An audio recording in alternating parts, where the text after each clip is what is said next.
Ooh, take a look at this sentence. Come with me. Come with me. Hey, come with me. Let's go on a walk. Or let's go out to a movie. Okay, what is the verb in this sentence? The verb is come, right? And what is the subject? What's the subject? When you learn about English grammar, you learn that a sentence needs to have a subject and a verb, right? So, if come is the verb, what's the subject? Is it me? No, me is the object. So what is the subject? Well, in this lesson, I'm going to teach you where the subject is. Hey, if you like getting English lessons like this, I'd be so happy if you subscribe to my channel right down there. Okay, so the answer is you. You come with me. Okay, if I'm talking to you and I say, come with me, let's go to the park. Okay, it's very obvious that I'm talking to you.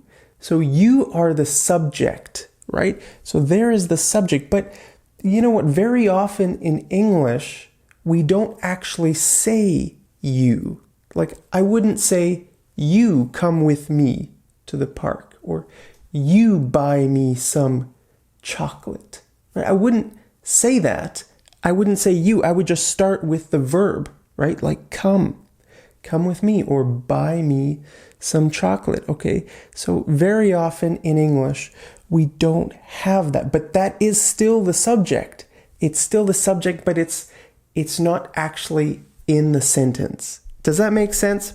These kinds of sentences are called imperative sentences. Imperative. This word is not very important, but if you are, learning grammar in your grammar book, you'll probably see this, imperative sentences. So now you know what that means. It just means when we are saying something and it starts with the verb. The sentence starts with the verb and the subject is missing.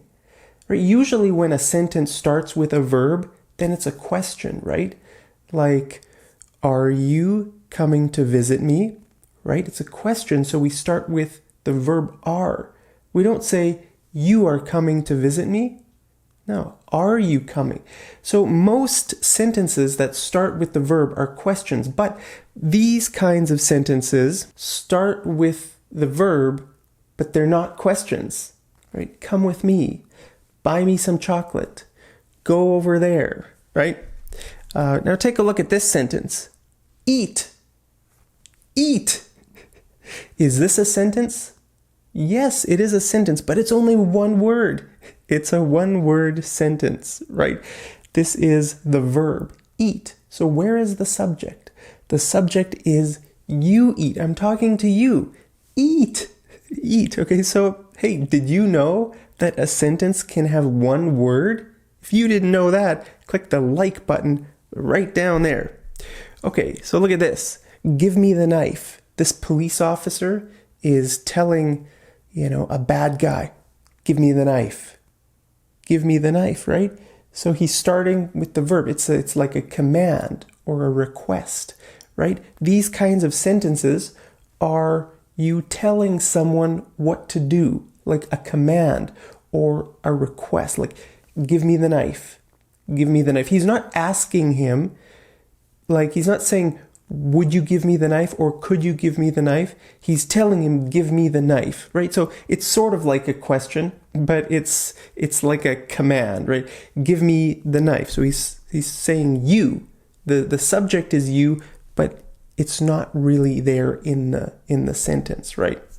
Look at this. That boy is telling his dog, stay, sit, right? He's giving his dog commands, right? So he's only using the verb. He's not using the subject, which would be you. You stay. You sit, right? We don't say that in English. We just take out the word you and we use the verb. It's an imperative sentence. Okay, now look at this sentence. Let's go. Hey, let's go. Let's go to the park. Let's go watch a movie. What is the subject in this sentence? Is it you? You let's go. You let's go. No, that doesn't really make sense, right? It's not you. So what is the subject here?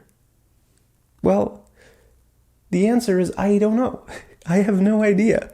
Okay, I want to ask you a question. Is there an answer to all your questions about English? Do you think there's an answer to everything? When you're learning a language, you want to understand it. You want to figure out, why the language works that way. But you know what? Sometimes there are no answers. Sometimes you have a question, and it's a good question, but there's no answer, right? Like for this, what's the subject of this sentence? Let's go. The answer is, I don't know. I don't think there is an answer, right? The important thing is that you know the meaning, right? You know the meaning, you know how to use it, right? And then don't ask why. Like usually it's good to ask why, right? You want to understand something. Why? But you know what? Sometimes it's probably a waste of time to ask why. Because sometimes there is no answer, or the answer is, it's going to take you too long to find the answer, right? Like you might spend like 45 minutes searching on Google for the answer to this problem. Where is the subject to this sentence? And you might just get confused. You might not really understand why this doesn't have a subject. Okay, so in that 45 minutes, you could be learning other things about English, English vocabulary, or, other things about English grammar that you do understand and there are answers for, right? So grammar is good. English grammar is just a tool to help you learn language, right? So grammar is not important. The only purpose of grammar is that it's a tool to help you understand language, right? Language is the boss. Language is the boss. Grammar is not the boss, right? Grammar always has to follow the language. Language is like a living organism. It changes, it evolves. What will English be like in 50 years? No one knows. No one knows. It's going to be different, right? English in 50 years will be much different than it is today. Why? Because language evolves, and the grammar will also change to match the language. It always works this way. If grammar were the boss, then the language would never change, right? Then everybody has to follow the grammar rules. But really, language isn't like that. Language changes, and then the grammar changes along with the language, right? There are some people that don't like it when language changes. They don't like it, right? But, sometimes they just have to accept it. They have to accept that the language is changing, right? Like, look at this. How are you? Some people write like this. Millions and millions of people, talk like this. I don't use this. In fact, I really hate this. I don't like this at all. I wish people would say, how are you? A-R-E-Y-O-U. But people write like this. So I don't like it, but you know what? Who knows? Maybe in the future, this will be standard English. Maybe this will be in your grammar books in 50 years in the future. This is correct English, right? I don't know. Nobody knows. So even though I don't like this, I have to accept it because language is a living thing and it moves, it evolves. And I'm not the boss of language. I can't say this is wrong, People who like grammar Nazis, a grammar Nazi is a person who loves grammar and they hate it when people make grammar mistakes. Well, you know what? They can be sad if they want their whole life, but really, language moves and you have to adapt to and learn whatever is happening that's new. So maybe I should start writing like this. I don't know. What do you think? Should I start writing like this, or should I still use proper English? I don't know. Hey, I want to ask you to make a sentence without a subject. Do you think you can make a sentence without a subject? Post your sentence down there in the comments, and I'll see you over in the next episode of Mad English TV. Take care.